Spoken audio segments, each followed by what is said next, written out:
All right. Hello, everyone.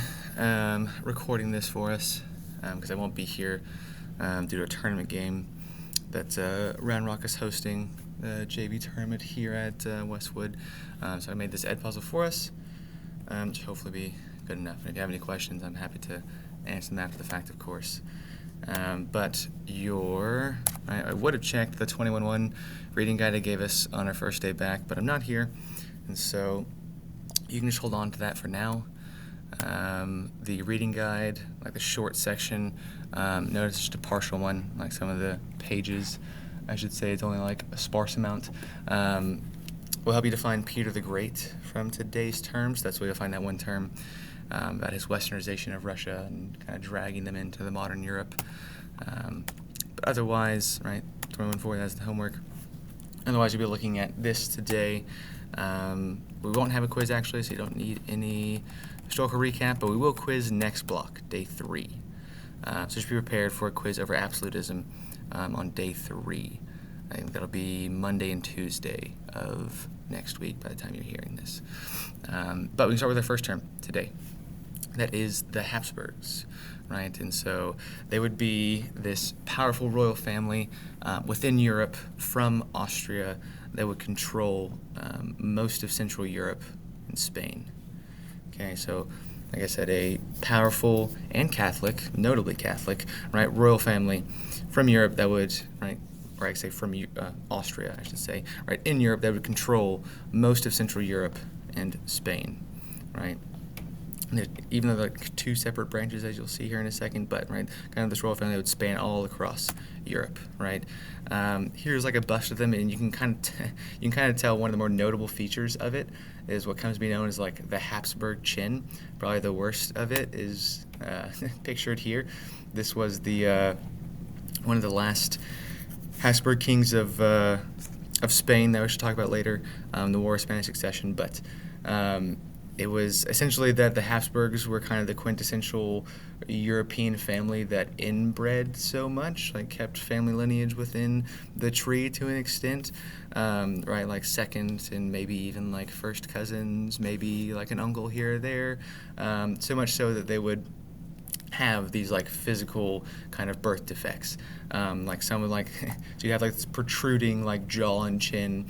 Like at some points they had all these mystery ailments wrong with them. They could hardly some of them could hardly keep their mouth closed. Like they couldn't keep from drooling on themselves. That their jaw was so like offset.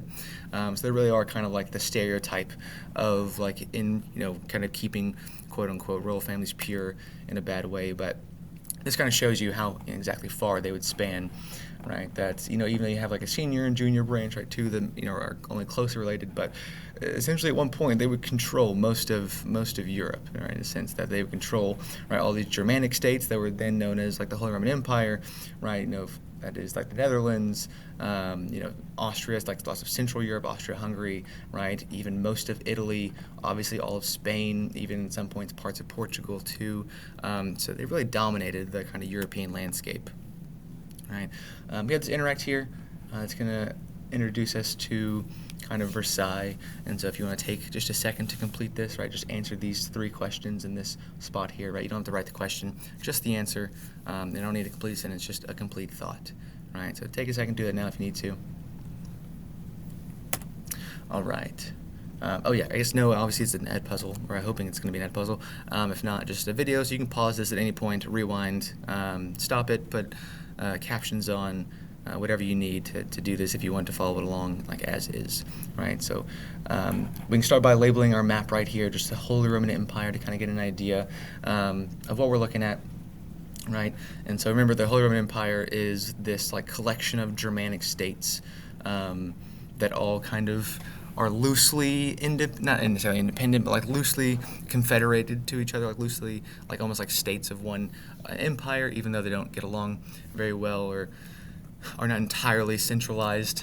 And so the last time we saw the Holy Roman Empire, the Germanic states, was kind of in the midst of the Protestant Reformation. And so that was the site of this huge kind of something for religious conflict, right? And that Martin Luther was, from taking refuge in some of the, right, like Saxony, for instance, was taking refuge in some of the, Germanic states. Some of them chose to be Protestant, some of them chose to be Catholic. That's what the Priest of Augsburg was, right? It was that these different German princes, which are really just the kings of these states, kind of got to decide who was, if they wanted to be Protestant, they could. If they wanted to be Catholic, they could. But it didn't really ease any of the tension. They all kind of eyed each other suspiciously.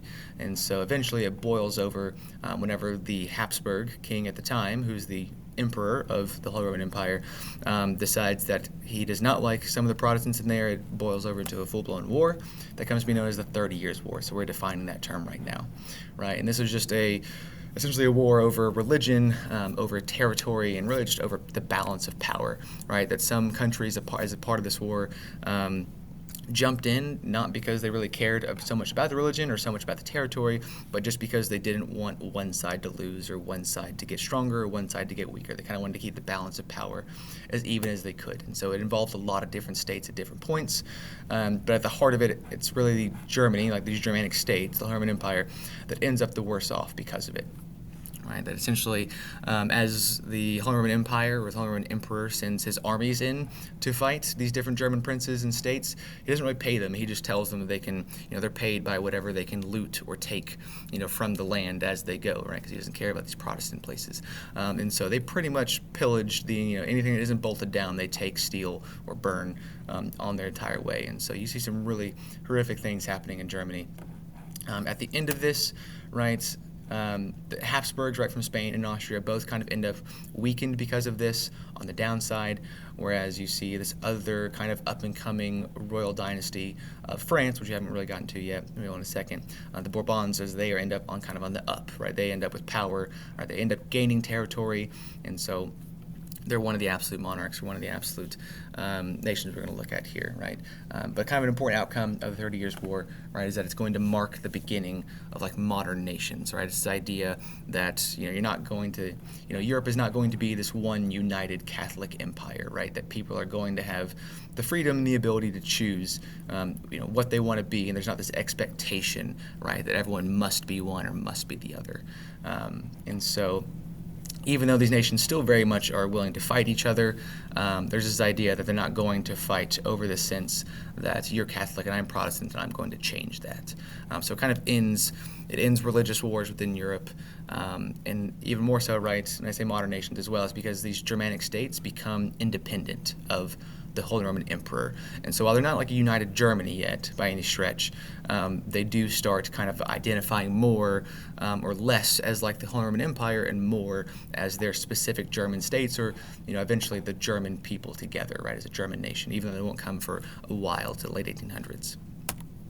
Right? But you can kind of see some of the devastation that comes out of this, that across like Central Europe and the Germanic states. I know it says small German states. It's probably because there's so many it's hard to quantify. But like obviously Saxony, Brandenburg, Bavaria is all a part of that. Bohemia as well. Austria is much bigger in this period than it is now. Like this is like the key, right? The population losses. So it's like some of these areas that are like this dark color here of like over 60% of the people are just dead or gone. At the beginning of the war, there's something like 20 million people in the Holy Roman Empire or the Germanic states, and by the end of it, there's 16. So, 16 million. And so you have almost like 4 million people are just dead or gone or missing. So it really can't be understated, right? Kind of how brutal this was and how determined they were to not have another religious conflict, at least not within Europe, between each other. You can kind of see how grim some of these scenes are. Right, so let's look at our guiding question, right? What factors led to the rise of absolutism? And it's really just these here, right? That you have this religious turmoil, you have territorial conflicts that may not even be religious, but it's going to make fear, it's going to make people uncertain, right? And so people are more willing to have, stability, and they're willing to deal with, a strong man or, an absolute monarch or, a dictator, whatever you want to call it, right? They're willing to deal with that if it means like their homes aren't being burned, right? They can rely on, being fed, and that things aren't going to be a catastrophe, right? Continue on, right, kind of coming out of, right, the Middle Ages, right, the medieval period, right, into the early modern era, right, that, these rulers and these nations start growing really strong, right, as a nation state, right, moving, obviously they're not feudal lords anymore, right, so now these like centralized nations and these kings, right, have these like massive armies that can deal with these conflicts, but right, they don't get that money from nowhere, right, they squeeze those taxes out of the people, right, and so that's going to, right, cause more unrest. These heavy taxes are going to lead to more people being upset and more revolts, and it's kind of like cyclical in a way, right, in that like the taxes to pay for the armies cause people to want to rebel or to cause unrest, and so it creates the need for an army to put that rebellion down, right? So it's almost like a problem. They're creating a problem that they're solving, and thus, right, justifying kind of the need for them, right? Or you can see why they may be wanted by the people.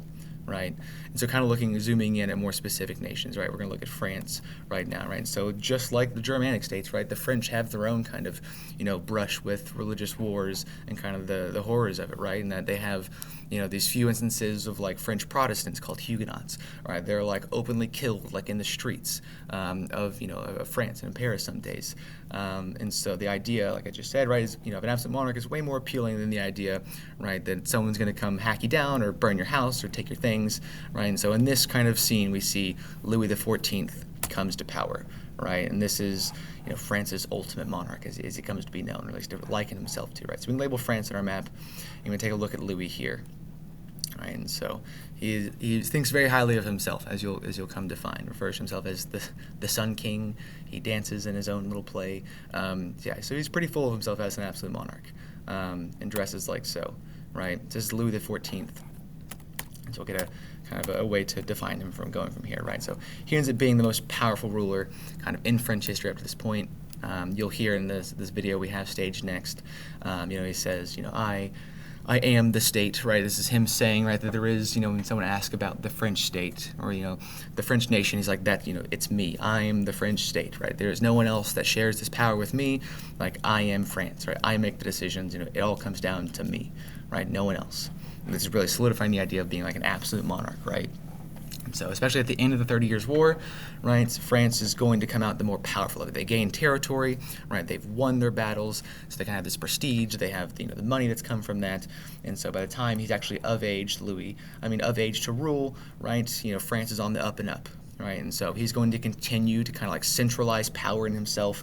He's going to take power away from the nobles. He's not going to consult them in his, in his decision making. He's going to make his personal agents more powerful, and as well when we talk about Versailles, you'll see in other ways how he kind of keeps them, down, keeps them close to him.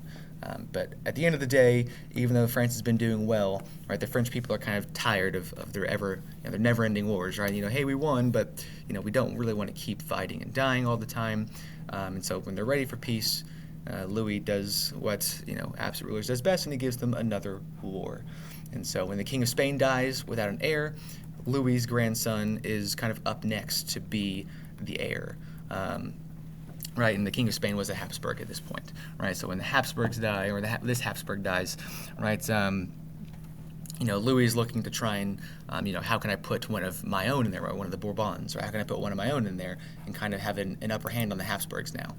And so this leads to the War of Spanish Succession, because none of the European nations want to see, right, France, who is pretty much already the number one, right? If you're already the number one team, in the league, right, and it's like you're not going to give them the first draft pick and give them the best players, right? So it's like no way France is going to get, right, Spain, right? Because even though Spain itself may not be so big within Europe, right, it has this huge overseas colonies, right, that we've seen on the map that we filled in on our first day. Right, so they have all of these colonies in America, all the riches that they're bringing in on boats, right, little boat ships, right, or ships full of silver, right, and precious metals, right. So there's more to be gained than just like Spain proper, right, but the entire empire of Spain, right. And so no one's going to let, right, the Bourbons, that is Louis's family, right, come in control of, the next most powerful nation and their resources in Europe, right? And so this war is going to go on for a while. It's going to take its toll on France. People will be very, very tired of it. England will come out on top, right, but a few of the Austrian Habsburgs as well too, right? Kind of that junior branch of the Habsburgs, right? And so Louis dies, right? The people are happy. So finally, the tear is over, but right, kind of these ill feeling about Louis XIV is going to continue on. He is going to, right? It's going to spill over into his son Louis XVI, or grandson, I should say, that you'll see when we get to the French Revolution, right? But the people don't forget. People don't forget kind of how, right, their first absolute monarch went, and they're very unhappy about it, right? You can kind of see, right, this like the debt of the royal family, right? And it's not paid by the royal family, right? This is money that when they owe money, it's squeezed out of the people, right? And so, kind of prior to Louis reigning, right, you have, it's all the way down here, and all of a sudden it's like, what, quadrupled, quintupled, right? And so it's like, this is all money being squeezed back out of the people because of what Louis wants, right? Whether it's fighting wars or, maybe building his palace, like when we look at Versailles right here, right?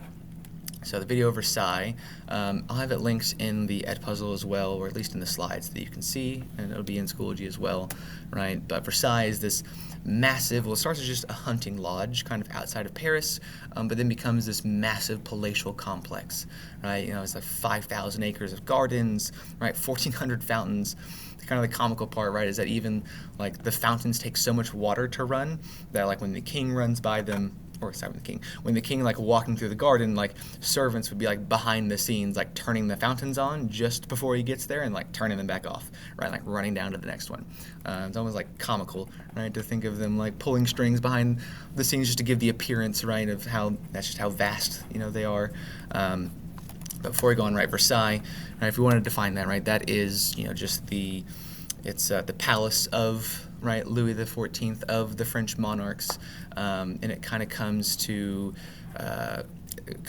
exemplify, right, like everything wrong with the monarchy, right, how decadent it is, how opulent it is, and as well as the fact, right, a more practical purpose of Versailles is that Louis keeps all of his nobility there so that he can control them, and that way he can keep their influence, right, much, much lower, right? And so it's partially to kind of get away from the rabble, right, in Paris. Like, he doesn't have to be around all the poors who can, get mad at him or do something, right? So he kind of removes himself from being able to be touched by the regular person as well. He kind of almost like holds the nobility hostage there in a way to control them and make sure that he has all the power. Right. Next, we're looking at Maria Theresa, right? So she is from Austria, so we're still within kind of the Holy Roman Empire, or at least parts of it. Right, so she's from Austria, and so as you see, the Habsburgs are kind of on the down after the 30 Years' War, right? The Habsburg king in Spain dies, and so there's kind of this power vacuum, right, where this junior branch of, the Habsburgs can kind of start to, and not even just that, right, the Habsburg being down, but also specifically within the Holy Roman Empire, right, remember from earlier, right, of those Germanic states, none of them really answer, they're all independent now, none of them answer to the Holy Roman Emperor, right? And so there's just kind of this power vacuum of all these small, newly kind of free states all around each other that are trying to kind of stake their own claim, make their own way. And so she sees the chance, and her dad, Charles VI, he has, right, it is unusual at the time to have a woman kind of take on this role as an absolute monarch and lead the country. He, twists arms, makes people make promises that he would recognize his daughter, and then they do. Her other enemy, or her main enemy, is going to be this other Germanic state of Prussia. All right, we're going to look at them next. All right, but it's not Russia, but Prussia. All right, and this is also another, kind of in the same sense, another Germanic family that is, seeing an opportunity where the Habsburgs have kind of fallen out of power in those, in Central Europe and in the Germanic states, so they can also kind of, they're competing to also stake out their own claim, try and do some, power grabbing if they can fill that vacuum, right? And so she wants to, most notably, she wants to end serfdom within Central Europe, because Central Europe is so much more behind kind of Western Europe and how they've moved out of feudalism. So she wants to end serfdom that's still happening to an extent, kind of modernize the nation, and as well, she's going to infamously be the mother of Marie Antoinette. That's the wife of Louis XVI, who ends up being hated and scorned by most of France. By the end of the Revolution, he was also executed alongside Louis as well. All right, going forward, if I can, there we go. Next, we're looking at Frederick the Great. And so this is the nation of Prussia that we were referring to earlier, right? So Frederick the Great of Prussia, right? And so this begins with another, right, family from Germany, the Hohenzollerns, right? They're from Prussia, and they kind of also see an opportunity, right? Now that the Holy Roman Empire, the Holy Roman Emperor is more or less like, defanged, it's like now, now's our chance. We can make a name for ourselves, kind of start, spreading our legs a bit. And so his dad, Frederick William, kind of begins this process. He inherits the throne after the 30 Years' War, and so he's going to create, because Prussia ends up being the Germanic state that kind of ends up uniting all of these German states into actual Germany proper, like a united Germany as a nation. And as maybe some of us do or don't know, right, Germany has this like kind of rich, deep, kind of traditional history as like a very, strong, organized, militaristic, like rigid society, right? I mean, I don't know if you think of Germans now, right? It's like they're very much rule followers. They're very, very serious, right? And so this is kind of where it comes from, like this stoic, right? Like very serious, all business, no play. All my dominoes in an order kind of thing. And it starts with Frederick William. Now his way of ruling does express itself in some less than maybe like caring ways, and that like his son, who we're actually going to focus on, like when he's 18, his son tries to run away with his male friend, who may or may not have been more than his friend, but either way, at the end of it, his dad ends up bringing him back, and then as punishment has him watch his friend get beheaded. And so I guess it's a little ironic, right, that Frederick, right, the Great, believes a ruler should be like a father, maybe just not his father is what he meant, because he ends up being maybe a bit more open to feeling for the people, right? He is actually one of the few openly atheist rulers at the time. I mean, he doesn't believe in a religion, but he definitely encourages religious freedom. He encourages religious toleration. He encourages reform around religious laws and just society in general. But he's very much still focused on some aspects that his dad would encourage, like, he says, the fundamental role of governments is to, right, extend their territory. So he's very much still about, conquest, expanding, expanding the state and taking advantage of this newly kind of vacuum of power. And so they're very much going to be kind of battling it out with the other absolute monarchs to kind of be a top dog, right? And so the last term we'll look at is the 7 Years' War, okay? And that is kind of what's almost known as like the First World War, quote unquote, in a sense. In that you don't have to focus so much on the alliances so much, but it's just known, right, that you may know this as like the French and Indian War. It's kind of how we're taught it in like American history in middle school, because it starts in the Ohio River Valley. And the ironic part is that it actually is believed to be started by George Washington, like the American president George Washington. That during this period he is serving like in like the Virginia militia of the British Army. He's like a British officer, and he actually makes the decision to like himself to attack a fort that they claim is in British claimed territory, and the French have their fort there. So Washington attacks it and actually starts the French and Indian War, or starts the 7 Years' War that sparks this like worldwide conflict. A bit of it is fought in Europe, but really it takes place in the kind of the far-flung colonies of the world. It takes place in India. It takes place in Europe. It takes place in the American colonies, like mostly, right?